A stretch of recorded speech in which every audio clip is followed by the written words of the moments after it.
Hello everyone, मैं नीलम तिवारी आप सभी का मैग्नेट ब्रेन्स में बहुत बहुत स्वागत करती हूँ। मैग्नेट ब्रेन्स एक ऐसा चैनल है जहाँ पर आपको किंडरगार्टन से लेकर 12th क्लास तक के सारे वीडियोस बिल्कुल फ्री अवेलेबल करवाए जाते हैं और आपको ऐसा नहीं है 2 वीडियोस देखने के बाद में आपसे फिर कोई भी सब्सक्रिप्शन चार्ज मांगा जाए। NTSE हो, ओलंपियाड हो, हिंदी मीडियम के वीडियोज़ हो या आपको जो भी तैयारी करनी है आप बिल्कुल 100% फ्री यहाँ पर हमारे चैनल में कर सकते हैं।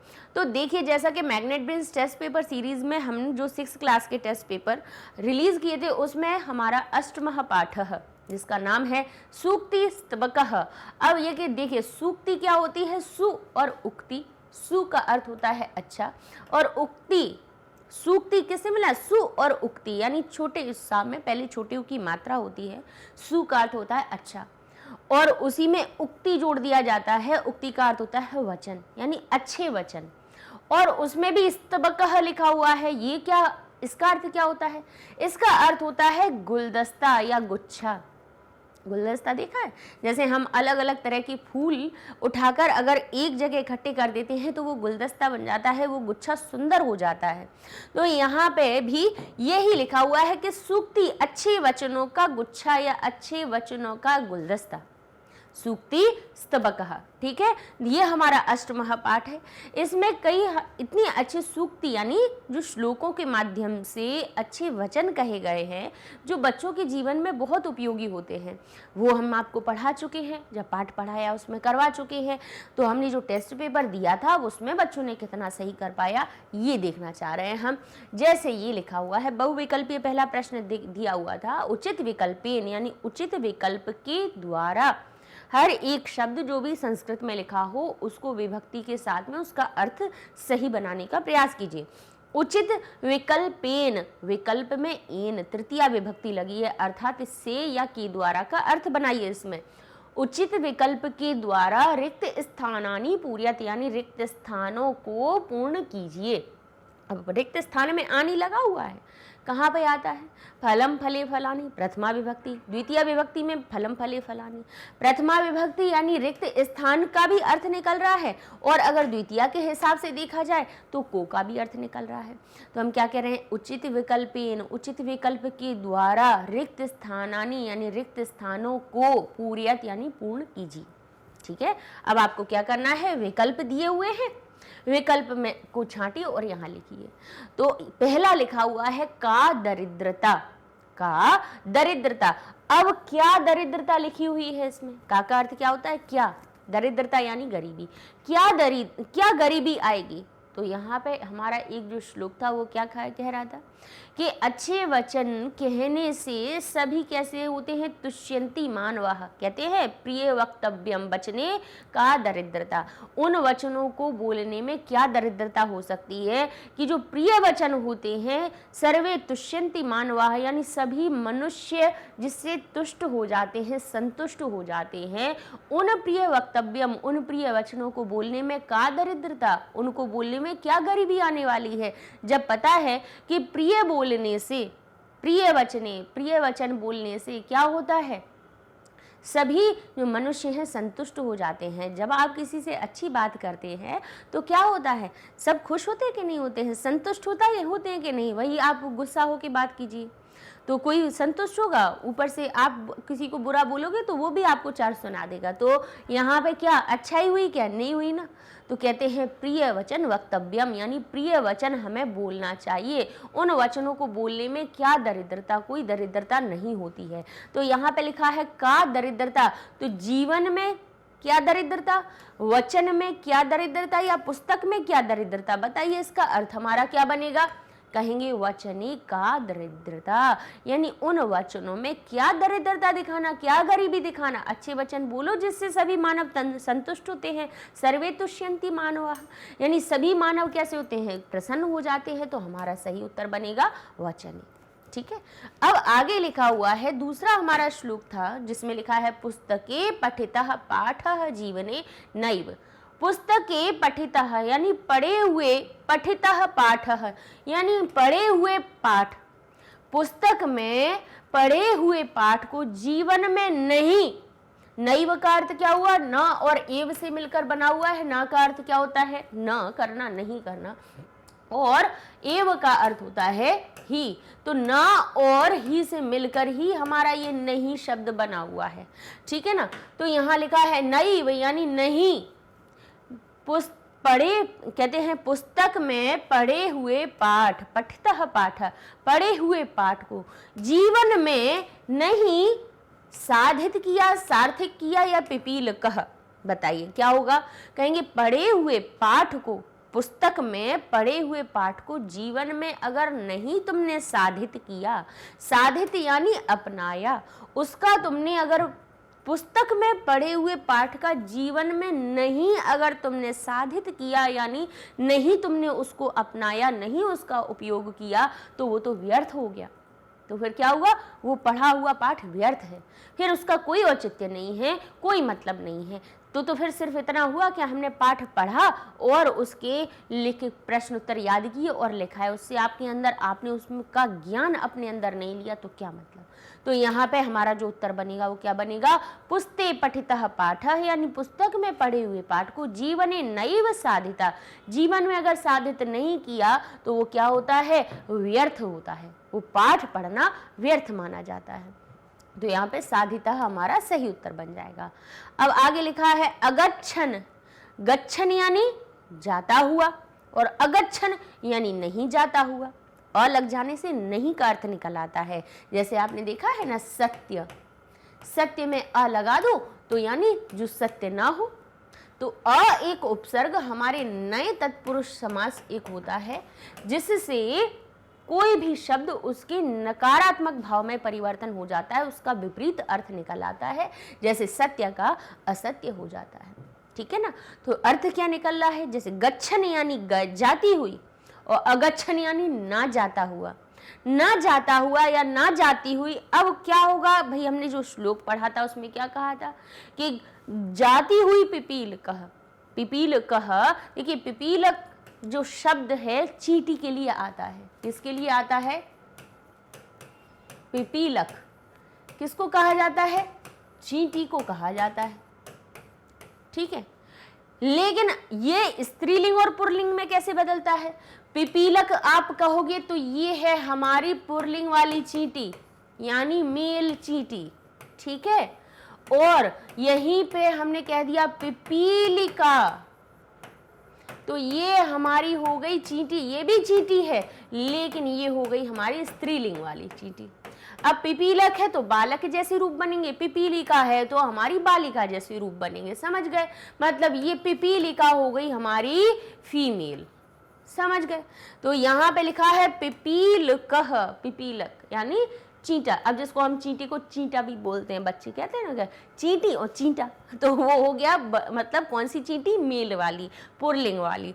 कहेंगे पिपीलकः, अगच्छन पिपीलिकः ना जाती हुई पिपीलिकः, अपि भी पदम एकम ना गच्छति। पदम एकम शब्द किससे मिलकर बना हुआ है, पदम एकम ना गच्छति, एक पद को भी नहीं जाता है, एक पद को भी नहीं जा पाता है, ना जाता हुआ। अब ना जाता हुआ कौन, कहेंगे वेनते यह पिपीलिकः या मानव, ना जाता हुआ, ना जाता हुआ चींटी या ना जाती हुई चींटी एक पद भी नहीं आगे बढ़ सकती है, ना जाता हुआ गरुण भी एक पद नहीं बढ़ सकता है, या ना जाता हुआ मानव एक पद नहीं जा सकता है। तो हमारा श्लोक क्या बता रहा था, श्लोक कह रहा था कि पिपीलिकः गच्छन यानी निरंतर जाती हुई जो पिपीलिकः होता है, चींटा जो होता है, चींटी जो होती है, योजना नाम कहते हैं योजनों, सैकड़ों कहते हैं शतान्यपि, शतानी अपि, शत यानी 100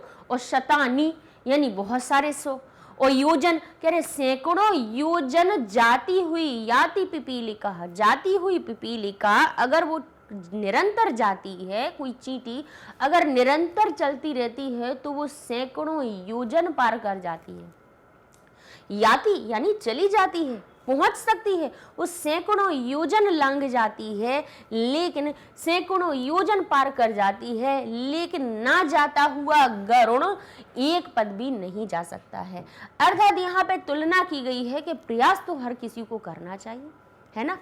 कहते हैं कि चींटी जरा सी होती है, बिल्कुल सबसे, हम कहते हैं छोटा प्राणी, सबसे छोटा प्राणी हाथी और चींटी की जब तुलना की जाए तो चींटी कैसी होती है, सब छोटा प्राणी होता है भाई। हालांकि हमें पता है कि अपन देखते हैं और भी कई सूक्ष्म जीव होते हैं जो आंखों से ना देखे जाने वाले, लेकिन एक साधारण तौर पर चलने फिरने जो हम देख पाते हैं जिन जीवों को, तो चींटी सबसे छोटी दिखती है कि नहीं। तो कहते हैं कि चींटी जहाँ सबसे छोटी, और गरुड़ पक्षी बड़ा होता है कि नहीं होता है। और अच्छा, रफ्तार में देखा जाए तो चींटी कितनी भी तेज चले तब भी अगर गरुड़ ने अगर एक उड़ान भरी तो वो तो फटाफट बहुत दूर तक पहुंच सकता है ना। और चींटी धीरे धीरे धीरे धीरे चलेगी तो उसको तो बहुत समय लगेगा। लेकिन यहाँ पे प्रयास की बात करी गई है कि अगर चींटी निरंतर चल रही है तो वो तो सैकड़ों योजन चल सकती है, सैकड़ों योजन पार पहुंच सकती है। लेकिन अगर कहें मैं तो गरुड़ हूं और मैं चलूं ही ना, और मैं तो चलूं ही नहीं, तो क्या एक पद भी जा सकती हो? फिर क्या वो एक कदम भी अपने आप पहुंच सकता है, चल सकता है, पहुंच पाएगा? कि यहाँ पे ये हम बैठे हैं अगच्छन, मतलब अगच्छन यानी ना जाता हुआ गरुड़, तो एक फिर कदम भी आगे नहीं जा सकता है। जा सकता है क्या बताइए? कि एक स्थान पे बैठ गए, हम कहें तो हम तो गरुड़ हैं, तो हम बैठे बैठे दूसरे स्थान पे पहुंच जाएं तो पहुंच सकते हो? गंतव्य स्थान पे पहुंच सकते हो? नहीं। तो ना जाने पर तो गरुड़ तो एक कदम भी नहीं जा सकता है। और चलती हुई अगर चल रहे हैं, अगर हम अपने लक्ष्य की ओर चल रहे हैं, तो एक चींटी भी सैकड़ों योजन पार कर जाती है। तो यहाँ पर हमारा जो श्लोक है वो यही आपको बताने का प्रयास कर रहा है कि नहीं सोचिए कि आप बच्चे बुद्धिमानी में ज़्यादा होते हैं ना जो थोड़े से, तो वो पता क्या सोचते हैं। देखिए, हम सभी को इंगित करते हुए बोल रहे हैं। विद्यार्थी हैं आप सोचें अरे हमें तो सब आता है, हम तो ठीक है, हम तो कर लेंगे सब। आपने ऐसा सोचा और आपने पढ़ना बंद कर दिया। और एक बच्चा जो उसको वो अगर देखा जाए तो कहे कि कम याद हो पाता है या कि कम समझ पाता है, कम थोड़ा सा पढ़ाई में थोड़ा सा नहीं उतना कुशाग्र बुद्धि का है, तो वो, लेकिन अगर वो निरंतर प्रयास कर रहा है, तो अगर आप बैठे रहोगे, आप नहीं पढ़ोगे, तो वो निश्चित ही वो आपसे आगे निकल जाएगा। ऐसे ही चींटी और गरुड़ की भांति तो प्रयास सभी को करना चाहिए, तभी आप आगे बढ़ सकते हो, है ना। नहीं चलो तो फिर तो पदम एकम ना गच्छति, तो एक आगे कदम भी नहीं जा सकता है कोई भी, है ना। तो यहाँ पे हमारा कौन सा आएगा? वैनतेयः। वैनतेय किसको कहा जाता है? गरुड़ को। आगे लिखा हुआ है, देखते हैं। तस्मात् यानी इसलिए, उस वजह से, ही वक्तव्यम बोलना ही चाहिए, निश्चय ही वक्तव्यम बोलना चाहिए। वक्तव्यम यानी बोलना चाहिए। तव्यत प्रत्यय है इसमें, तव्य अंत में लगा हुआ है।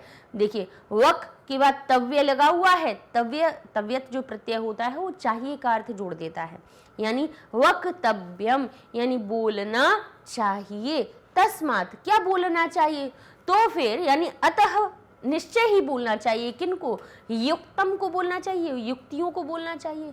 उक्तम तो कहते हैं तस्मात् उक्तम, फिर से बोलने को बोलना चाहिए। या प्रियम वक्तम कि प्रिय वाणी को बोलना चाहिए, तो क्या कहेंगे? तस्मात् यानी अतः, तो फिर किसको?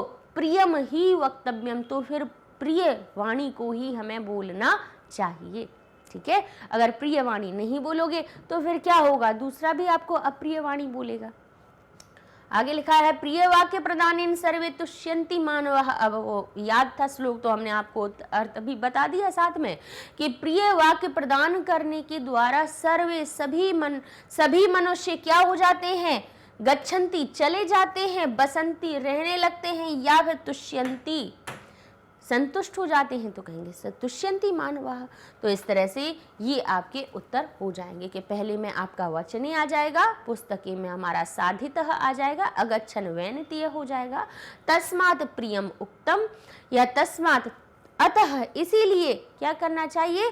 प्रिय ही बोलना चाहिए, क्योंकि प्रिय वाक्य प्रदानेन सर्वे तुष्यन्ति मानवाः। ठीक है, तो इस तरह से ये हमारे उत्तर सही बन जाएंगे। देखिए, ये हम हमेशा कहते हैं कि टेस्ट पेपर हो या कोई भी प्रश्न हो, अगर आपने पाठ पढ़ लिया है तो आप सब सही कर दोगे। पाठ ढंग से नहीं पढ़ा है तो सब चीज़ें फिर प्रश्नवाचक चिन्ह ही बनी रहेंगी। समझ रहे हैं? अब जैसे हमारा दूसरा प्रश्न है, मंजूषात उचितम पर्यायम चित्वा लिखित। आपको क्या करना है, मंजूषा से उचित पद को चुनकर पर्याय पद को लिखना है आपको। ठीक है ना। तो अब यहाँ पे देखिए कि गच्छति का पर्याय पद कौन सा हो रहा है। जैसे कि पर्याय क्या होते हैं, जैसे हम कभी कहें पुष्प, पुष्प किसको कहते हैं, फूल को कहते हैं। कुसुम भी कहते हैं उसको। तो भाई पुष्प कहें चाहे फूल कहें चाहे हम कुसुम कहें, बात तो एक ही हुई है ना। तो भाई एक ही चीज के नाम अलग हैं। जैसे आपको आपका वहाँ पे स्कूल में देखो तो आयुष नाम लिखा हुआ है, फिर घर में कह दिया गोलू, कोई आपको आयु कह रहा है, कोई बंटी कह रहा है, कोई कुछ कह रहा है। भाई लेकिन हो तो आप एक ही, अर्थ तो एक ही बात है, आप ही के अलग अलग नाम हो गए। तो ऐसे ही यहाँ पर भी पर्याय शब्द ढूंढना है। पर्याय का मतलब ही यही होता है कि वस्तु तो एक ही है पर उसको जो अलग अलग नामों से पुकारा जाता है वो पर्याय कहलाते हैं। ठीक है। गच्छति, गच्छति का अर्थ यानी जाता है या जाती है। ठीक है। तो हमने क्यों जाता है और जाती है बोला, क्योंकि जो क्रिया होती है चाहे वो पुरुष के लिए आ रही हो, स्त्री के लिए आ रही हो या किसी नपुंसक लिंग के लिए आ रही हो, समान ही रहती है। यानी गच्छति ऐसा नहीं होगा कि पुल्लिंग के लिए गच्छति हो गया और स्त्रीलिंग के लिए कुछ और बन जाए, नहीं। ठीक है ना। गच्छति का यहाँ पे पर्याय शब्द कौन सा है, मधुर वचनेन, यानी मधुर वचन के द्वारा। प्रसन्ना भवंती, प्रसन्न होते हैं। ग्रंथः, ग्रंथ है क्या, अतः यानी इसलिए। मधुरम यानी मधुर का अर्थ क्या हुआ, मीठा। मधुर का अर्थ क्या होता है, मीठा। और याति का अर्थ होता है जाना। तो गच्छति तो याति यानी इसका भी अर्थ क्या हुआ, जाता है या जाती है। तो हमारा सही उत्तर क्या बन जाएगा, पहले में हम लिखेंगे याति। तुष्यंती, तुष्यंती का अर्थ क्या होता है, प्रसन्न होते हैं, प्रसन्न हो जाते हैं, खुश हो जाते हैं, संतुष्ट हो जाते हैं। तो तुष्यंती का हमारा पर्याय पद बनेगा प्रसन्ना भवंती। पुस्तकम को ग्रंथः पर्याय पद बन जाएगा। प्रिय को क्या कहेंगे, प्रिय हमारा क्या कहेगा, कहेंगे मधुर वचन बनेगा। प्रिय अकेला लिखा हुआ है तो प्रिय का हमारा मधुर हो जाएगा, मीठा, अच्छा लगने वाला। भाई प्रिय भी मन को अच्छा लगता है, मधुर भी मन को अच्छा लगता है, तो ये एक पर्याय हो गया इसका। तस्मात यानी इसलिए, इससे, तो अतः हमारा क्या बन गया, इसका पर्याय बन गया। और प्रिय वाक्य प्रदानेन का अर्थ हुआ मधुर वचनेन, मधुर वचन के द्वारा। ठीक है। तो इस तरह से ये आपके हो जाएंगे उत्तर। गच्छति को हम क्या कहेंगे, याति। तुष्यंती को प्रसन्ना भवती, भवंती क्योंकि तुष्यंती एक होता, तुष्यति होता तो प्रसन्न भवती होता, लेकिन यहाँ पे तुष्यंती लिखा हुआ है, बहुवचन की क्रिया है, इसीलिए उसका जो पर्याय होगा वो भी बहुवचन में आएगा। देखिए पर्याय भी ऐसे होते हैं समान विभक्ति वाला, मधुर वचनेन, तो यहाँ पे प्रिय वाक्य प्रदानेन। ठीक है ना। तृतीया विभक्ति यहाँ है तो यहाँ पर भी तृतीया आपकी होगी। चलिए तो अब हम आगे वाले प्रश्न को देख लेते हैं। सरल था, इसमें कोई कठिनाई नहीं थी। सामने पर्याय लिखे थे, आपको छांट कर लिखना था। आगे लिखा है मंजूषात उचित पदम चित्वा श्लोकांशान पूर्यत। अब आपको क्या करना है, मंजूषा से आपको पदों को चुन करके श्लोक के अंशों को पूरा करना है। तो गच्छन याति योजना नाम शतान्यपि, गच्छन यानी जाती हुई, गच्छन चलती हुई, याति चली जाती है, योजना नाम, योजन किसको कहा जाता है, कोश को। योजना नाम यानी योजनों को, कोश भर, और कितने कोशों को, बोले शतान्यपि। शतान्यपि जो शब्द है वो किससे मिलकर बन रहा है, शतानि अपि। जहां पे ये ई की मात्रा है यण संधि से या में परिवर्तित हो गई, तो यहाँ पे जो रूप बना वो क्या बन गया, शतान, आधा ना रह गया, छोटी की मात्रा या में परिवर्तित हुई, फिर आ इसमें मिला तो इसको पूरा कर दिया, और अपि इस तरह से शतान्यपि हमारा बन गया। अर्थ क्या निकाल, शतानी जैसे फलानी, फलम फले फलानी, तो शतानी यानी सैकड़ों भी, सैकड़ों योजनों को भी क्या करती है, याति, पहुंच जाती है, चली जाती है। गच्छन कौन, जाती हुई कौन, वसंत समय, वसंत समय में। सिद्ध्यंती सिद्ध होती है, जीवने जीवन में। पिपील कह, चींटी या प्रिय, तो बताइए क्या आएगा इसमें उत्तर, पिपील कह। जाती हुई चींटी भी सैकड़ों योजन, सैकड़ों योजनों को भी पहुंच जाती है, चली जाती है। अगर निरंतर चलती हुई, गच्छन का अर्थ क्या हुआ, चलती हुई, चलती हुई चींटी तो सैकड़ों योजन भी चली जाती है। तो यहाँ पे जो हमारा उत्तर बनेगा वो क्या बनेगा, पिपील कह।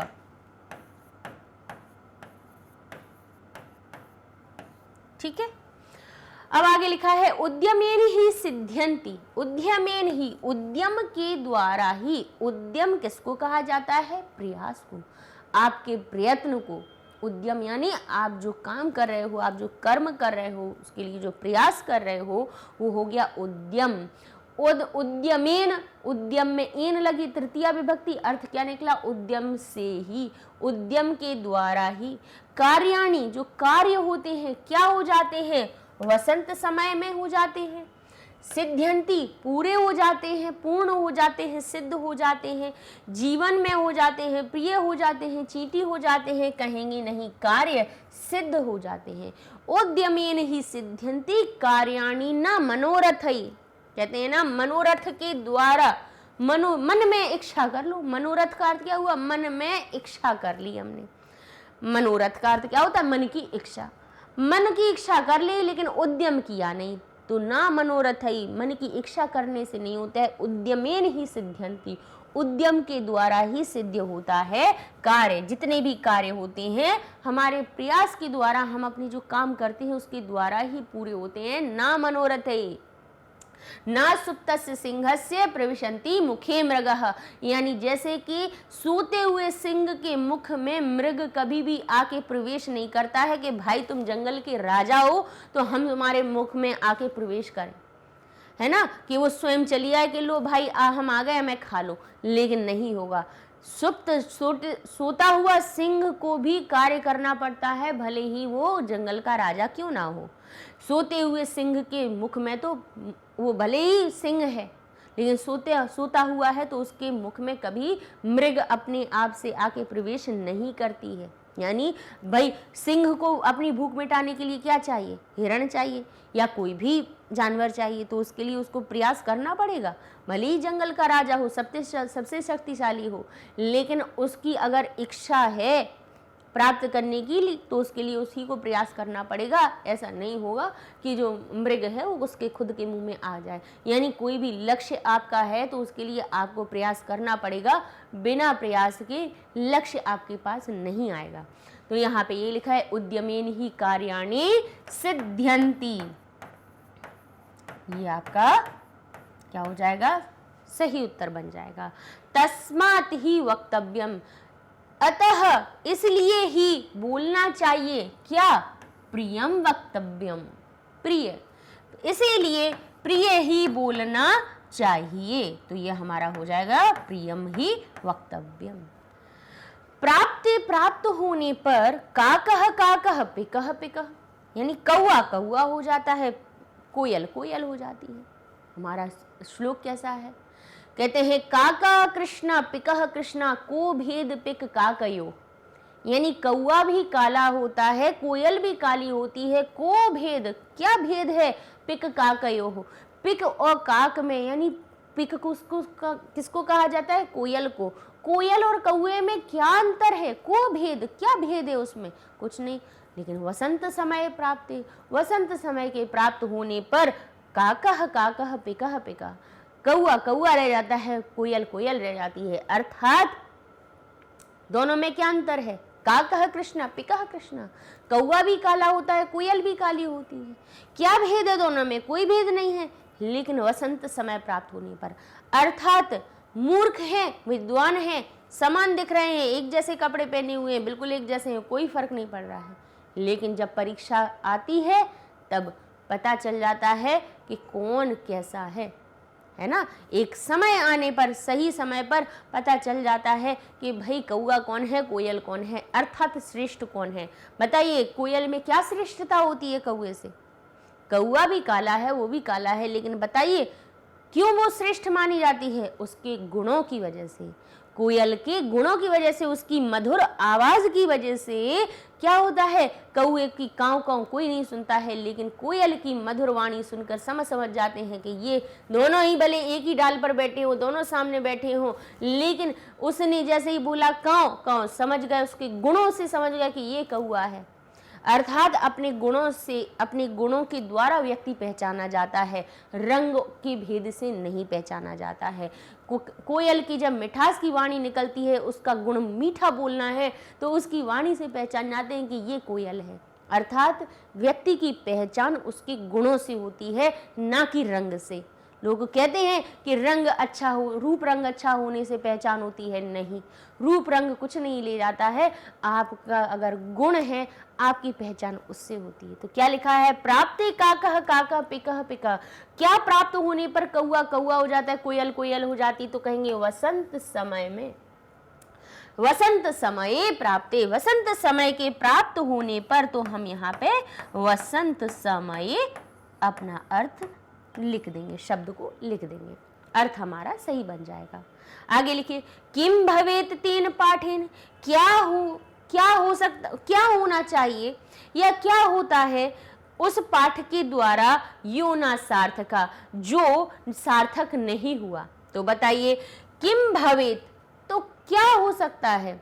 वैसे तो भवेत जो एत एताम एयुः जो हमारी क्रिया आती है, चाहिए का अर्थ विधिलिंग लकार में आती है, लेकिन जरूरी नहीं है कि हर जगह हम चाहिए का ही अर्थ लगाएं। कभी कभी हम अपनी इच्छा के लिए भी, निमंत्रण के लिए भी, कई चीज़ों में हम विधिलिंग लकार का प्रयोग करते हैं। तो भवेत लिखा हुआ है, तो यहाँ पे भव का अर्थ होता है होना, और जो विधिलिंग लकार की इसमें एत लगा हुआ है, जो प्रत्यय लगा हुआ है, तिगंत प्रत्यय, वो इसमें चाहिए का अर्थ बता रहा है। लेकिन यहाँ पर कह रहे हैं क्या होना चाहिए। अब क्या होना चाहिए सही अर्थ नहीं निकल, क्या हो तेन पाठेन, उस पाठ के द्वारा। उस पाठ के द्वारा क्या होगा कि यो ना सार्थक, जो सार्थक नहीं हुआ। कहाँ पर? जीवन में। ऐसे पाठ पढ़ने से क्या मतलब है? जो नहीं सार्थक हुआ। ये तीन पाठेन जीवन यो ना सार्थक, उस पाठ को पढ़ने से क्या मतलब है? जिस पाठ के द्वारा जीवन में कोई सार्थकता नहीं आई। यो ना सार्थक, जो जीवन में सार्थक नहीं हुआ, उस पाठ को पढ़ने से क्या लाभ। अर्थात पाठ पढ़िए, कोई किसी भी चीज़ को पढ़ना है तो उसको आपको जीवन में साधित करने के लिए पढ़िए। सूक्तियाँ पढ़ रहे हैं, अच्छे वचन पढ़ रहे हैं, आप गुणों की महत्वता पढ़ रहे हैं, पुस्तक में पढ़े हुए ज्ञान की बात कर रहे हैं, प्रयास करने का महत्व समझ रहे हैं, तो फिर प्रयास कीजिए, है ना। भाग्य भरोसे नहीं बैठे रहना है।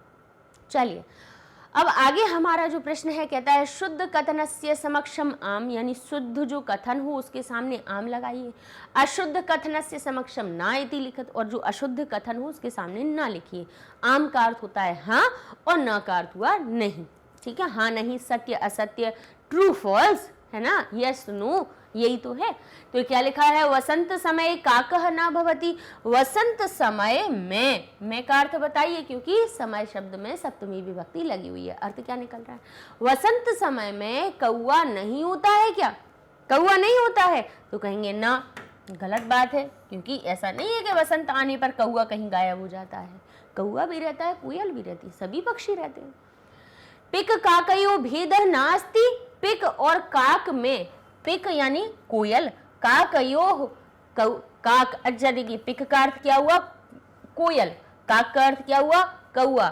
योह शब्द कहाँ लगाया जाता है? योह जो विभक्तियों में कहाँ लगाया जाता है? षष्ठी सप्तमी के द्विवचन में लगाया जाता है। जैसे बालक को देखोगे तो बालक शब्द षष्ठी के द्विवचन में बनता है बालकयोः, और सप्तमी में भी बनता है बालकयोः।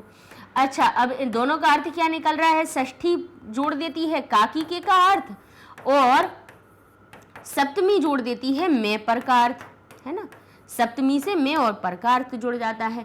तो या तो हम कहेंगे क्योंकि द्विवचन है तो बालक एक नहीं होगा, दो होंगे, तो कहेंगे बालकों का, दो बालकों का, दो बालकों की या दो बालकों के, या फिर हम कहेंगे दो बालकों में या दो बालकों पर। तो यहाँ पर भी देखिए पिक और काक दो लोग हैं, इसीलिए कहा कौए और कोयल में।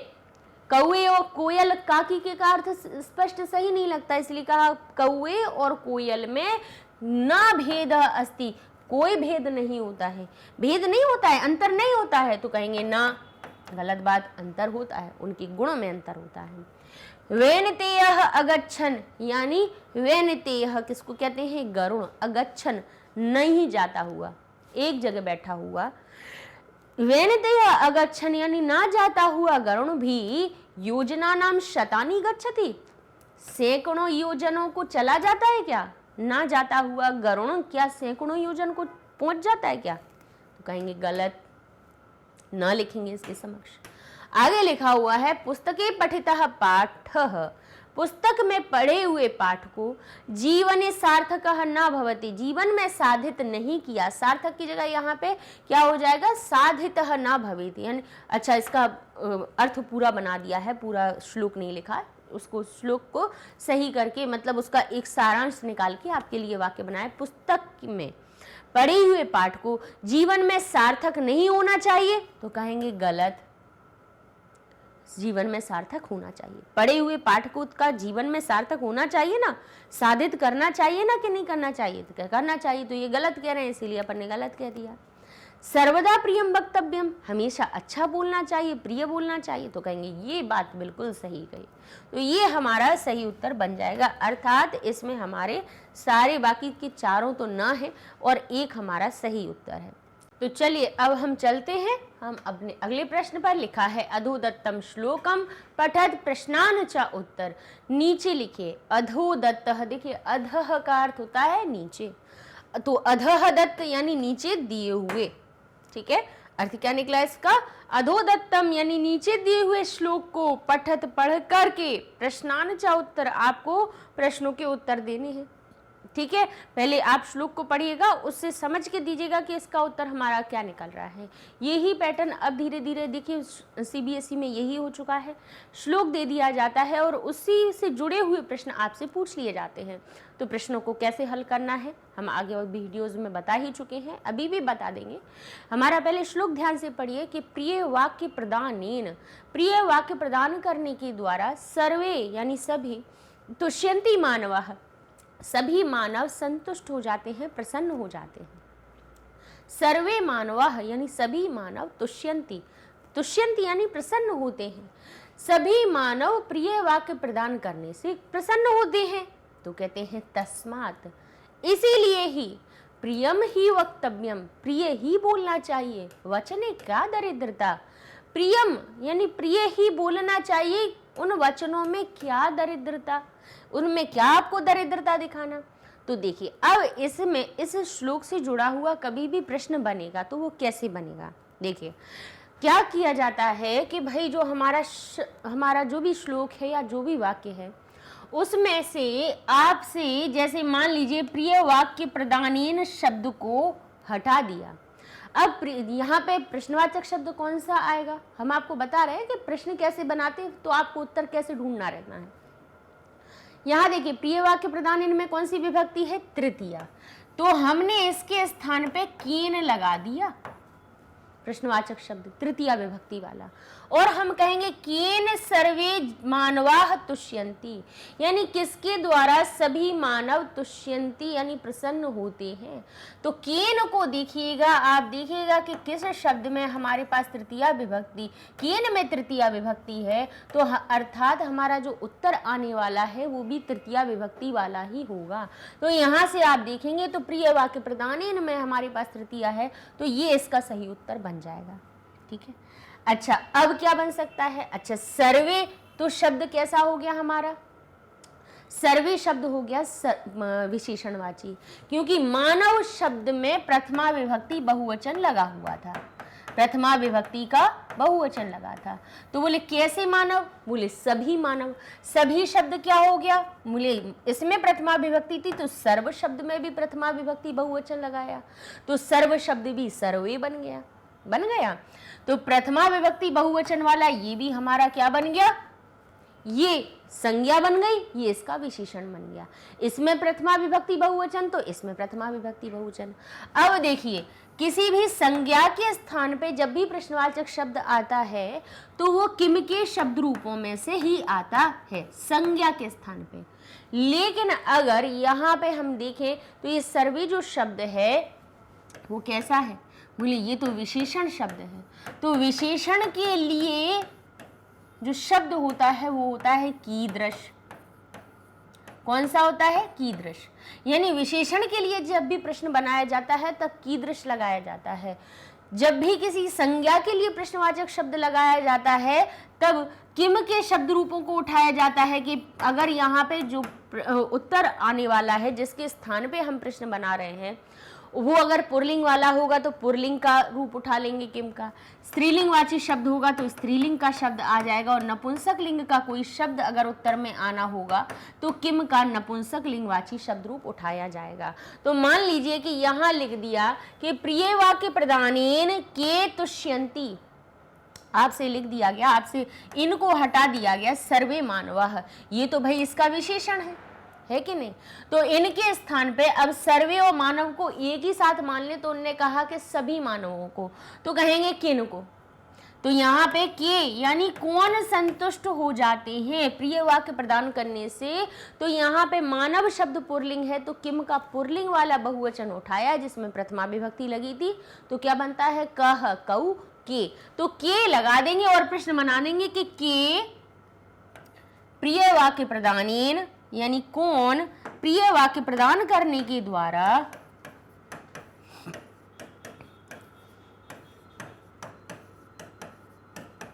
तुष्यंती।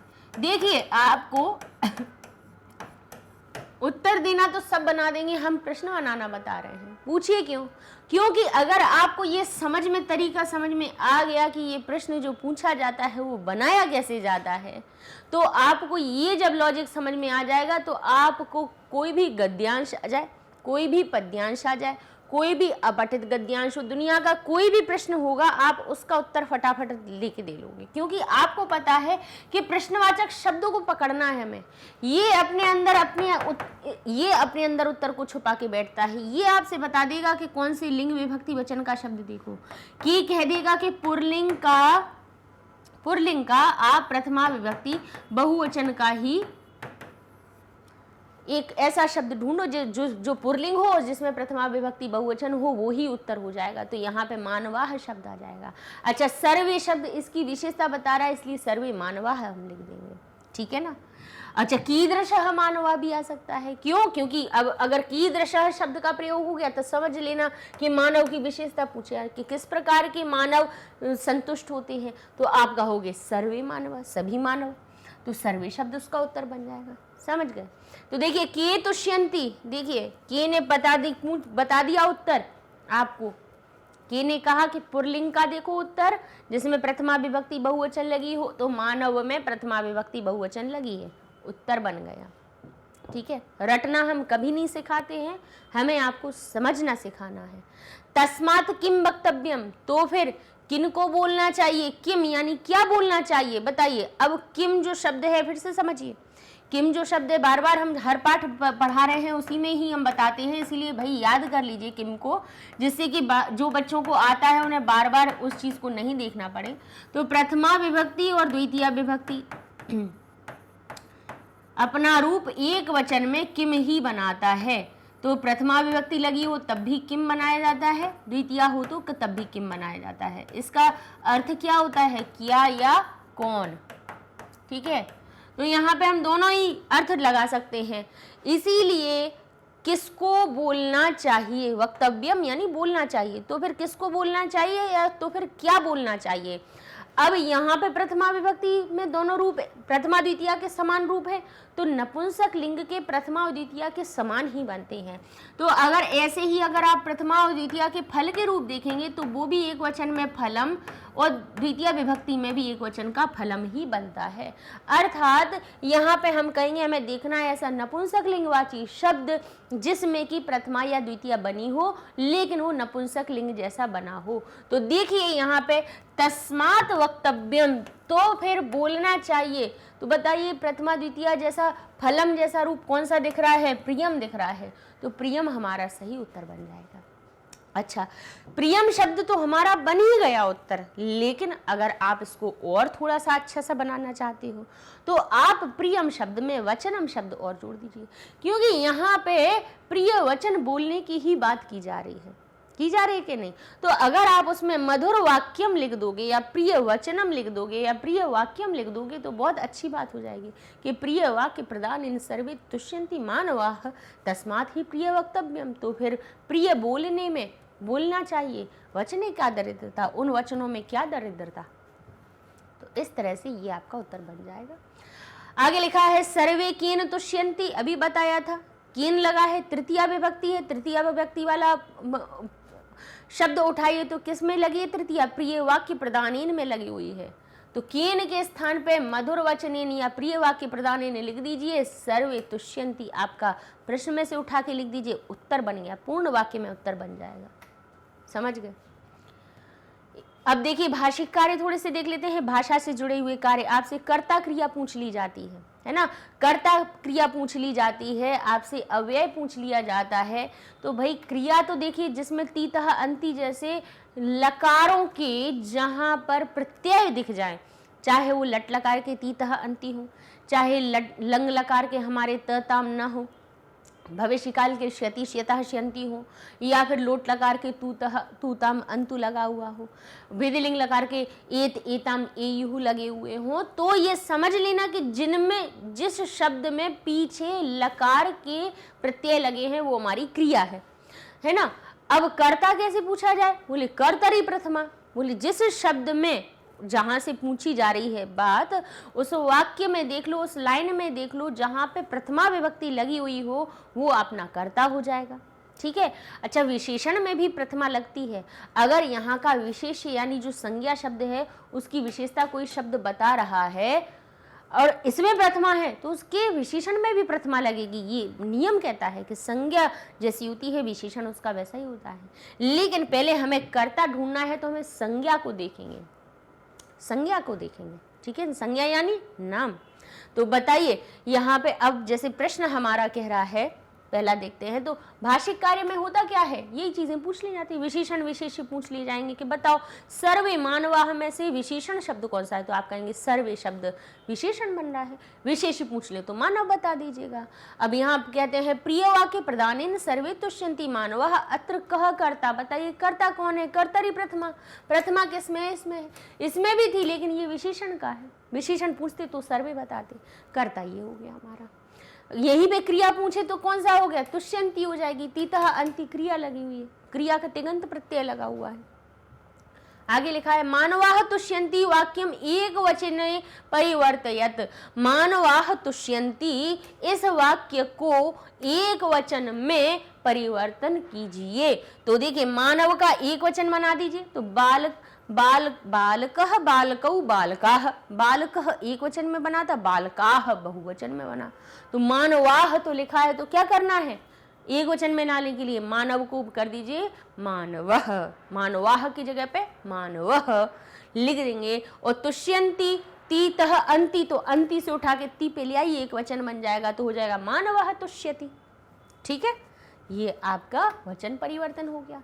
अप्रियमिति शब्द से विलोम पदम अत्र प्रयुक्तम। बताइए किम विलोम पदम, कौन सा विलोम पद यहाँ प्रयुक्त हुआ है जो अप्रिय का उल्टा बता रहा हूं?